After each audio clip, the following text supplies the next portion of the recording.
English because I understand Korean, but I am too shy to speak it when I see your faces. So I will speak English. But I just wanted to thank God for the opportunity for us to be here today. We are very tired and had a lot of coffee, so we're a little bit shaky, but we're very happy to see familiar faces. So thank you for having us here today.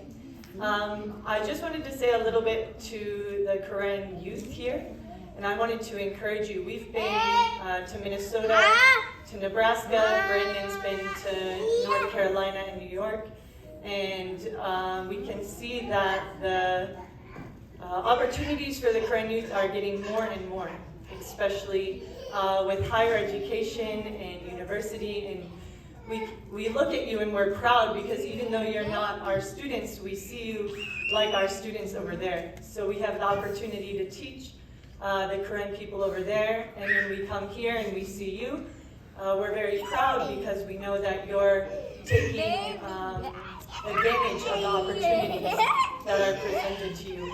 And we just want to encourage you to follow God's plan for your life, to remember your culture and your people, and after you get those opportunities to be able to give back to your community in whatever way you can.